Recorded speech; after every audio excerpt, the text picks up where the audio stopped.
Larry's defence fund. We also run Edward Snowden's defence fund, so I'm totally part of that on this issue, just for full disclosure. The Investigatory Powers Bill, the draft version of it was unveiled in the UK last November. I guess, there has needed to be a comprehensive replacement to the Regulation of Investigatory Powers Act of 2000 for quite some time.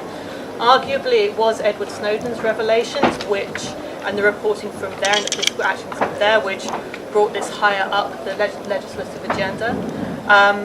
What the IP bill does, essentially, as opposed to starting a conversation about what the UK should be doing in terms of surveillance, both targeted and bulk, it lays out the powers that have been used, including many which were not directly avowed to the public before, and seeks to put them on a legislative footing. And seeks to put them on a legislative footing, which is a nice euphemism for it in some ways. So just a couple of issues on this that I would like to flag up. The first is that some of these powers, which were not brought before Parliament in any way before, particularly in the realm of equipment interference and bulk equipment interference, seem very directly relevant to the kinds of issues that we've been discussing here, particularly as with the Internet of Things. Sorry.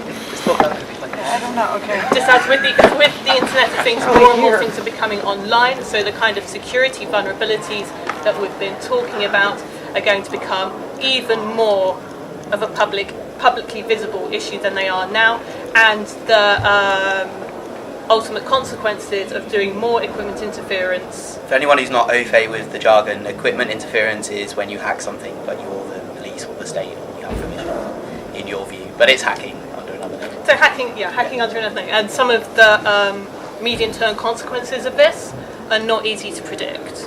So that's one. There are some powers here which should be discussed. And I think the other issue that I'd like to flag is that the opportunity for parliamentary and public scrutiny of these powers has been severely and deliberately constrained. So the draft bill was unveiled in November. There was a public consultancy period which ended just before Christmas. It's very difficult.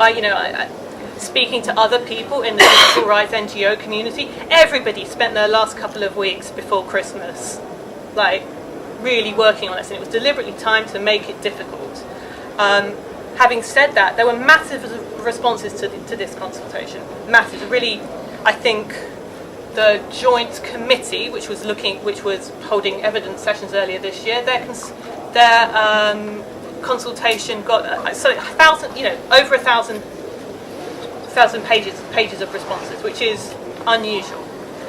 The bill itself is very large.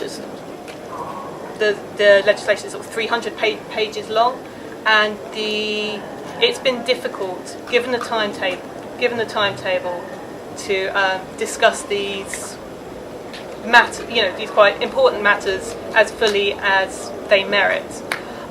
Just last week, the bill was passed at its third reading in the House of Commons, with very little opportunity for amendments to be discussed. It now goes to the House of Lords, and later this year will come back to the Commons for a final vote. So the two issues I'd like to flag, just to repeat myself, are some of the new powers, particularly in the context of what we're discussing today, seem worthy of discussion, and the public debate, the public and parliamentary debate so far has been constrained, which I think, if the bill goes through in its current form, in the future we'll regret this. I've been struggling to come up with sage advice myself that I would give anybody in this really difficult area. So I think there's, I'll try and bring it back to some of the basics of terms of how does it affect real people? How does it affect citizens? And also the technological aspects of the connected world in which we live, and trying to trade off some of the issues in this. So, for example, I think I want the government and law enforcement to be able to catch the bad guys and to stop bad things happening. Okay, that's on one hand. On the other hand, I really value my privacy, and I don't want the state unnecessarily looking at what I do. And I certainly don't want other countries, for instance, or in a globalised environment, spying on me or looking at my private data. Also, I want to be able to use my devices with really good encryption, so that, for instance, I can be sure who I'm dealing with and that my money's going where it should be, and that I've got the amount left in my bank account that I think I've got. Not very much, no. And so, trying to triangulate the idea of security for me and my business, helping law enforcement catch the bad guys and so on, is really difficult.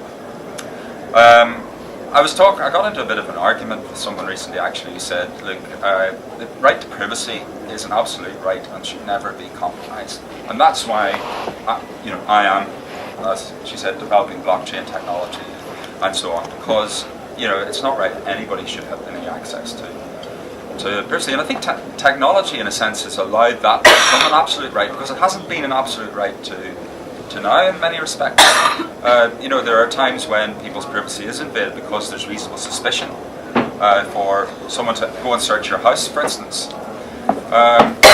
So does that not say maybe that we should have contingent privacy, that sometimes it's okay for people to look? The problem is that when that sort of social contract was formed with government, this idea that we sort of give away some of our rights so that we live in a relatively governed space. I can't just kill anybody, I can't just say what I like, there are limits on it. That's because it leads to a better place in which to live. Isn't that changed when I go into a global context where I want to send a WhatsApp message around the globe, and it's not the UK government necessarily I'm dealing with.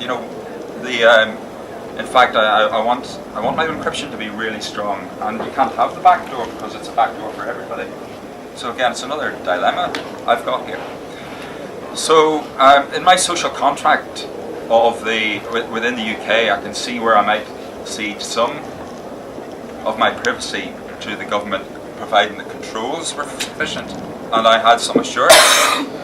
But I don't see how that works in a global environment where that encryption or that lack of security in the encryption would allow anybody to potentially exploit that back door. And a social contract isn't with other governments, is it?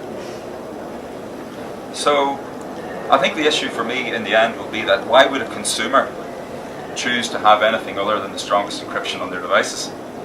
Why would a consumer agree to, for instance, having a back door? And I can't really see it at the moment. I've tried to think about analogies, or could we, for instance, look at a globalized credit card system? The problem is with that as an analogy is that if the credit card system becomes abused by an organised crime gang, I'm not really out of pocket. There's inconvenience, but I get my money back, and so we underwrite the crime so that we can maintain people having credit cards, and the system continues to work, and it's a price that we pay.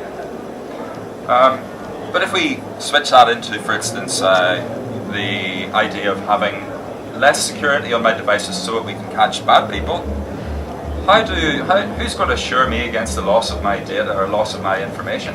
And what's the damage to me, and how does it become monetized? And that's one of the problems about looking at this, actually. It's hard to put a value on. So I'm probably not presenting any particular answers here, but rather saying that the question isn't whether there should be a legal framework on this. The question isn't about whether the police and law enforcement should have no powers on this, but what the powers are and what the checks and balances are. So the discussion in Parliament has to leave enough time, I believe, to be able to have this discussion properly. But also, bear in mind that this technology exists in a globalised world where the bad guys aren't just down the street in Britain or whatever it might be. So I don't think that's a counter, but I think hopefully we could discuss perhaps where those trade-offs sit and how we turn that into credible legislation. I think that's the issue. And if, for instance, you can't, in the end, break into any device, how do law enforcement go about doing their job? That'll never happen.